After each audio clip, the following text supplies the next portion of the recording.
আসসালামু আলাইকুম রহমতুল্লাহ। তো ভাই ও বন্ধুরা সবাই কেমন আছেন? আশা করি আল্লাহর অশেষ রহমতে অনেক অনেক ভালো আছেন। তো আজকে আমরা আপনাদের সাথে আলোচনা করব কোন 5টা ট্রিক যদি আপনি মেনে চলেন অবশ্যই আপনার ইউটিউব ভিডিও ভাইরাল হতে বাধ্য। তো চলুন সেই বিষয়ে আলোচনা করা যাক। তো প্রথমে নাম্বার 1-এ আমরা রেখেছি থাম্বনেইল। তো দেখেন আপনার থাম্বনেলটা যদি ভালো না হয়, আপনার থাম্বনেলটা যদি মানুষকে আকৃষ্ট না করে, মানুষকে ইফেক্ট না করে আপনার ভিডিওর দিকে, তাহলে কিন্তু মানুষ আপনার ভিডিওটা ক্লিক করবে না।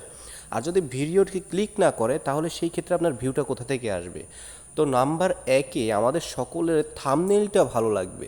দেখেন আপনার ভিডিও কোয়ালিটি যেমনই থাক না কেন, সকলে কিন্তু আগে থাম্বনেইল দেখে আপনার প্রতি আকৃষ্ট হবে যে এটার থাম্বনেইল এত সুন্দর, আগে ভিতরে গিয়ে দেখি এটার ভিতরে আসলে কীটা আছে, তাই না? তো ধরেন আমি উদাহরণস্বরূপ বলতে পারি যে আপনি বাজারে গেলেন আম কিনতে। এখন আপনি দুইটা দোকান দেখলেন, এক দোকানের আম হচ্ছে উপরে ছোগলার উপরে কালো কালো হয়ে গেছে, আর একটা দোকানের আম ধরেন একদম ফ্রেশ আছে। তো আপনি কোনটা নেবেন? অবশ্যই যে দোকানের আমটা ফ্রেশ ওই দোকান থেকেই নেবেন। টক হোক বা মিষ্টি হোক সেটা দেখা যাবে পরে, আগে কিন্তু আপনি ওইটাই চুজ করবেন, তাই না? তো ভিডিওর থাম্বনেইল আর এই আম কেনার ভিতরে কিন্তু কোনো পার্থক্য নেই। পেয়ে গেলাম আমাদের একটা কেন এত জরুরি। তো এবার আসি আমরা দুইয়ে আমরা রেখেছি টাইটেল। তো দেখেন আপনার ভিডিও, আপনি যে টপিকে ভিডিও বানাবেন আপনার টাইটেলটা কিন্তু সেই টপিকেরই লাগবে। এখন আমি যদি ভিডিও বানাই আর্ন মানি অনলাইন, আর যদি আমি টাইটেল দেই how to get more views on YouTube, তাহলে কিন্তু এটা হলো না, তাই না? এটা কিন্তু হলো না। তাহলে আপনার যেই ক্যাটাগরিতে আপনি ভিডিও বানাবেন আপনার টাইটেলটা কিন্তু সেই ক্যাটাগরি লাগবে।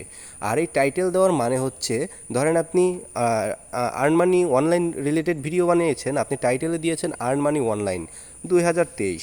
এখন মানুষ যখন সার্চ করবে আর্ন মানি অনলাইন 2023 বা earn money make money online 2023, তখন কিন্তু আপনার ভিডিওটা তার সামনে শো করার পারফরমেন্স শতকরা 80% বেড়ে যাবে।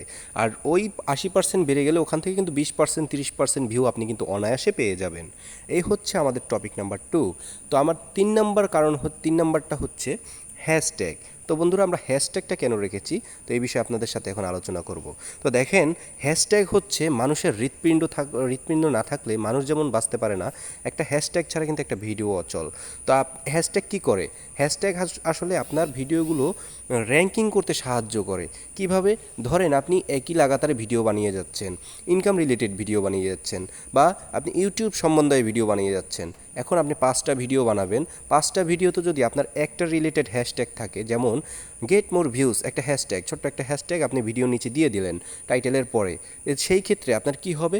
আপনি যখন ওই চ্যানেলের একটা ভিডিও দেখবেন তখন আপনার ওই 4টা ভিডিওই আবার ওই ভিডিওর নিচে সাজেস্ট করে যাবে।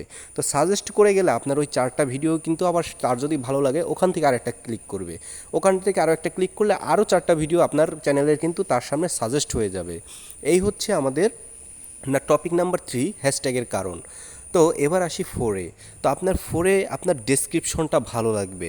তো আমাদের ডেসক্রিপশন লিমিটেড হচ্ছে 5,000 ওয়ার্ডের। তো সেই ক্ষেত্রে আপনি 2-3 হাজার 4,000-এর ভিতরে অফ রাখবেন। অনেকে তো ডেসক্রিপশন দেয়ই না, ডেসক্রিপশন ছাড়াই ভিডিও আপলোড করে। তো তাদেরটা কিভাবে ভাইরাল হয়? আসলে তাদের চ্যানেলটা ভাইরাল, এই কারণে তাদের ডেসক্রিপশন না দিলেও সমস্যা নাই। কিন্তু আপনার যেহেতু নতুন চ্যানেল, তাই আপনাকে ইউটিউবের রিকমেন্ডেশন মেনে চলতে হবে, রিকমেন্ডেশন মেনে কাজ করতে হবে। তো ডেসক্রিপশন আমরা কিভাবে দিব?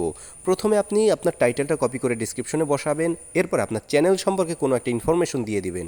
এরপরে কি করবেন? আপনার 4-5টা ভিডিওর লিঙ্ক এনে একাধারে ডেসক্রিপশনে বসিয়ে দিবেন। এরপরে কয়েকটা ট্যাগ দিয়ে দিবেন নিচে, আপনার ভালো লাগলে আরও কিছু হ্যাশট্যাগও বাড়িয়ে দিতে পারেন। এইভাবে যদি আপনি ডেসক্রিপশন দেন, তাহলে ওই ডেসক্রিপশনের কোনো একটা লেখাও যদি কেউ সার্চ করে তাহলেও কিন্তু শতকরা 65% আপনার ভিডিও ওই ব্যক্তির সাজেস্টে যাওয়ার সম্ভাবনা রয়েছে। এই কারণে আমরা ডেসক্রিপশনটা নাম্বার 4-এ রেখেছি। এবার 5-এ আসি। 5 হচ্ছে অডিয়েন্স ধরে রাখার সক্ষমতা। তো দেখেন আপনি যে রিলেটেড ভিডিও বানান না কেন, আপনার কিন্তু অডিয়েন্স ধরে রাখতে হবে। যদি আপনি অডিয়েন্স ধরে না রাখতে পারেন তাহলে আপনার ভিডিওর অ্যাভারেজ ভিউ কমে যাবে। আর অ্যাভারেজ ভিউ যদি কমে যায় তাহলে আপনার ভিডিওর তারা সাজেস্ট করা বন্ধ করে দিবে, তারা ইমপ্রেশন বন্ধ করে দিবে। আর ইমপ্রেশন যদি বন্ধ করে দেয় তাহলে ভিডিওতে ভিউ কোথা থেকে আসবে? এজন্য আমাদের পাঁচটা হচ্ছে সবচেয়ে গুরুত্বপূর্ণ। আপনাকে পাঁচটা মেনে চলতে হবে। আপনাকে অডিয়েন্স ধরার সক্ষমতা তৈরি করতে হবে। কিভাবে আপনি অডিয়েন্স ধরে রাখতে পারবেন সেই বিষয়ে আপনাকে জানতে হবে। এরপর আপনার ভিডিও ক্রিয়েট করা লাগবে। আশা করি বুঝতে পেরেছেন। এই ছিল আজকের ভিডিও। আগামী এপিসোড দেখার আমন্ত্রণ রইল। সকলে ভালো থাকবেন, সুস্থ থাকবেন। খোদা হাফেজ। আসসালামু আলাইকুম।